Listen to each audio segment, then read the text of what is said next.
आप सबको good evening. मेरे चैनल में आप सबका स्वागत है। मैं डी सारथी। आज मैं क्लास 12 का अकाउंटेंसी अनुपात विश्लेषण पढ़ाने जा रहा हूँ। ठीक है, मैंने आप लोगों को कुछ तो बताया था। आज मैं आप लोगों को बताऊंगा क्रियाशीलता अनुपात। क्रियाशीलता अनुपात, turn over ratio. Turn over ratio में सबसे पहला आता है stock turn over ratio. Stock turn over ratio में ये देखा जाता है कि व्यापार की बिके हुए माल की लागत से औसत स्कंद का क्या संबंध है। कितना औसत स्टॉक का बिके हुए माल की लागत कितने गुने हैं, कितने अधिक हैं, ये जानकारी प्राप्त करने के लिए स्टॉक टर्न ओवर स्कंद आवर्त अनुपात ज्ञात किया जाता है। तो स्कंद अनुपात ज्ञात करने का सूत्र है बिके हुए माल की लागत बटे औसत स्टॉक। ठीक है, बिके हुए माल की लागत बटे औसत स्टॉक। हमें क्वेश्चन में यदि ना दिया हो बिके हुए माल की लागत तो निकालनी पड़ेगी। तो बिके माल की लागत बराबर होता है प्रारंभिक स्टॉक धन शुद्ध क्रय धन प्रत्यक्ष व्यय माइनस अंतिम स्टॉक। प्रारंभिक स्टॉक धन शुद्ध क्रय धन प्रत्यक्ष व्यय ऋण अंतिम स्टॉक। इस तरह से हमें बिके हुए माल की लागत मिल जाती है। अगर ऐसा नहीं है तो एक और सूत्र है बिके माल की लागत बराबर विक्रय माइनस सकल लाभ। यदि सकल लाभ दिया है और विक्रय दिया है तो भी हम बिके माल की लागत ज्ञात कर सकते हैं। अगर किन्हीं कारणों से बिके माल की लागत नहीं निकल रही है तो विक्रय को ही हम बिके माल की लागत मान करके हम सवाल बनाएंगे। इसी प्रकार औसत स्कंद ना निकल रहा हो तो जो भी स्कंद दिया है उसी को हम औसत स्कंद मानते हुए हम सवाल हल करेंगे। औसत स्कंद निकालने का सूत्र है प्रारंभिक स्टॉक धन अंतिम स्टॉक बटे 2। इस तरह से ये औसत स्कंद निकल जाता है। अब हम शुरू करते हैं 26 नंबर सवाल से। निम्नलिखित स्टॉक आवर्त अनुपात की गणना कीजिए। प्रारंभिक स्टॉक 30,000, अंतिम स्टॉक 15,000, क्रय 80,000, क्रय वापसी 5,000, मजदूरी 9,000, आवक गाड़ी भाड़ा 3,500, जावक गाड़ी भाड़ा 7,000। तो हम शुद्ध क्रय पहले निकालेंगे। शुद्ध क्रय ज्ञात करने का सूत्र है क्रय माइनस क्रय वापसी। तो 80,000 क्रय दिया हुआ है और 5,000 वापसी। तो 80,000 में 5,000 हम घटाए तो 75,000 बचा शुद्ध क्रय। तो अब हम बिके माल की लागत निकालेंगे। तो प्रारंभिक स्टॉक 30,000, शुद्ध क्रय 75,000 और मजदूरी है 9,000, आवक गाड़ी भाड़ा है 3,500 रुपये माइनस अंतिम स्टॉक 15,000 रुपये। इतने को जोड़ते हैं तो ये 1,17,500 माइनस अंतिम स्कंद 15,000 बराबर बचता है 1,02,500 बिके हुए माल की लागत। 1,02,500 बिके हुए माल की लागत आ गई। अब हम सूत्र में फिट कर देते हैं, समझे ना। सूत्र में फिट कर देते हैं तो हमें यहाँ पर निकालना होगा औसत स्टॉक।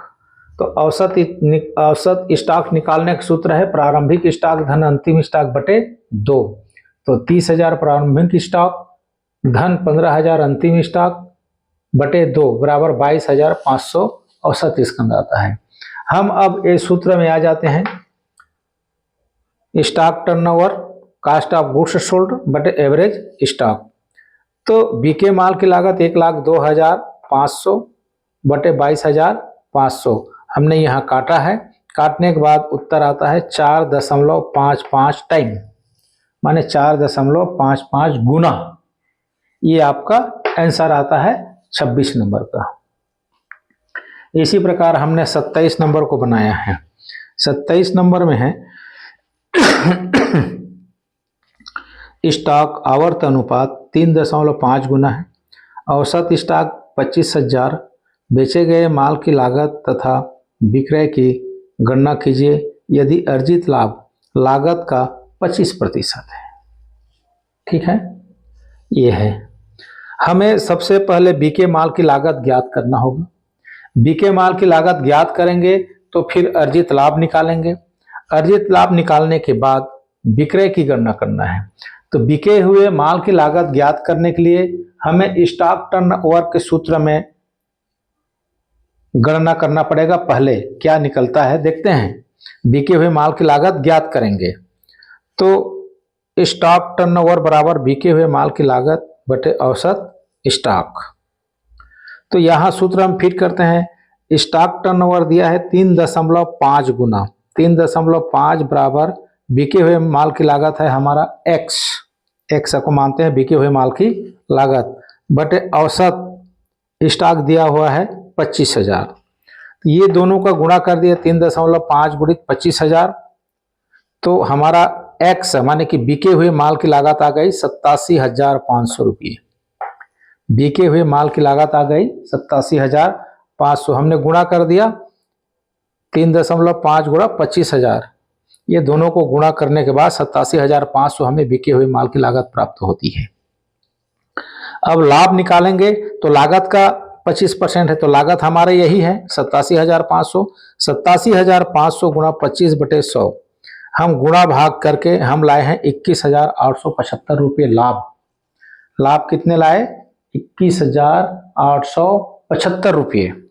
अब विक्रय निकालेंगे तो विक्रय निकालने का सूत्र है लागत धन लाभ बराबर विक्रय। तो लागत है हमारा बिके हुए माल की लागत 87,500, धन लाभ है 21,875। ये दोनों रकमों को जोड़ेंगे तो 1,09,375 रुपये बनता है। वो विक्रय निकल आया आपका। जैसा आपका सवाल पूछा है वो उत्तर यहाँ पर आपको मिल गया। ठीक है, अब हम चलते हैं 28 नंबर सवाल। स्टॉक आवर्त अनुपात 6 गुना है। बेचे गए माल की लागत 2,40,000 रुपये है।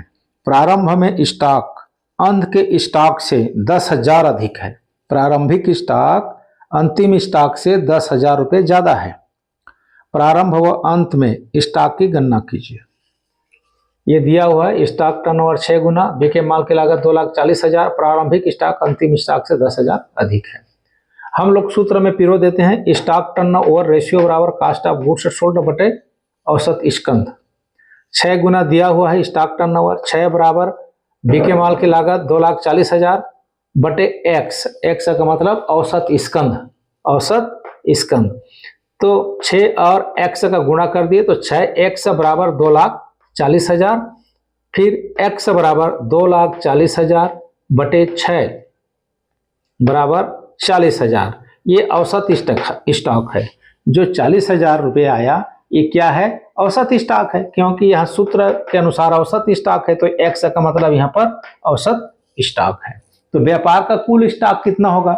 2 गुना हो जाएगा उसका, क्योंकि प्रारंभिक स्टॉक और अंतिम स्टॉक को भाग करते हैं 2 से तो औसत स्टॉक आता है। तो हम जो औसत स्टॉक आया है उसे 2 से गुणा कर दें तो पूरा स्टॉक बन जाएगा, कुल स्टॉक आ जाएगा। तो कुल स्टॉक बराबर 40,000 गुणित 2 बराबर 80,000। तो इस 80,000 में कितना प्रारंभिक स्टॉक है और कितना अंतिम स्टॉक है ये ज्ञात करेंगे। तो प्रारंभिक स्टॉक बराबर 80,000 कुल धन 10,000 बटे 2। 10,000 इसलिए किया गया कि प्रारंभिक स्टॉक अंतिम से 10,000 ज्यादा है, इसीलिए 80,000 धन 10,000 बटे 2 माने कि 90,000 बटे 2 बराबर 45,000। 2 से काट देंगे 90,000 को तो आता है 45,000। ये हमारा प्रारंभिक स्टॉक निकला। प्रारंभिक स्टॉक निकला 45,000। अंतिम स्टॉक उससे 10,000 कम है माने 35,000 है। तो अंतिम स्टॉक बराबर 45,000 माइनस 10,000 बराबर 35,000। ठीक है, इस तरह से ये बनेगा। इसके बाद मैंने 29 को छोड़ दिया है, इसी प्रकार का है उसको बनाना। इसी प्रकार का तीसरा भी 30वां भी है, उसको मैंने बना दिया है। 30 का स्टॉक आवर्त अनुपात 5 गुना, कुल विक्रय 4 लाख, सकल लाभ विक्रय का 25%। यदि प्रारंभिक स्टॉक अंतिम स्टॉक से 4,000 कम हो तो प्रारंभिक स्टॉक और अंतिम स्टॉक की गणना करें। वैसे ही सवाल है जैसे 28 का है। तो सबसे पहले हम सकल लाभ निकाल लें। सकल लाभ विक्रय पर है तो विक्रय गुणा दर बटे 100। तो विक्रय है हमारा 4 लाख, 4 लाख गुणा 25/100 बराबर 100 से काटेंगे 25 एकम 25 चौक और 4 एकम करके 1 लाख रुपए सकल लाभ आता है। 1 लाख रुपये सकल लाभ आ जाता है। तो बिके हुए माल की लागत निकाल लेंगे। बिके हुए माल की लागत बराबर विक्रय ऋण सकल लाभ। विक्रय ऋण सकल लाभ, विक्रय 4 लाख, सकल लाभ 1 लाख, तो बिके माल की लागत निकली 3 लाख। अब हम टर्नओवर, स्टॉक टर्नओवर सूत्र में बांधते हैं, बिके माल की लागत बटे औसत स्टॉक। तो क्वेश्चन में दिया हुआ है टर्नओवर रेशियो 5 गुना, तो 5 बराबर 3 लाख बिके माल की लागत बटे एक्स माने औसत स्कंद, औसत स्कंद। फिर 5x हो जाता है, 5x, 5 और x गुणा करेंगे, 5x बराबर 3 लाख, तो x बराबर 3 लाख बटे 5 बराबर 60,000।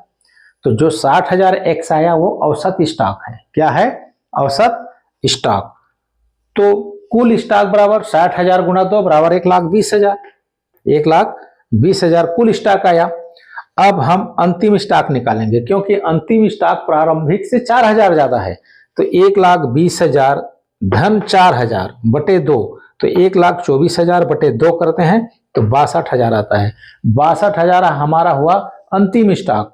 4,000 कम है प्रारंभिक स्टॉक माने 58,000। प्रारंभिक स्टॉक बराबर 62,000 ऋण 4,000 बराबर 58,000। इस तरह से ये आपका ये 4 सवाल बन जाते हैं।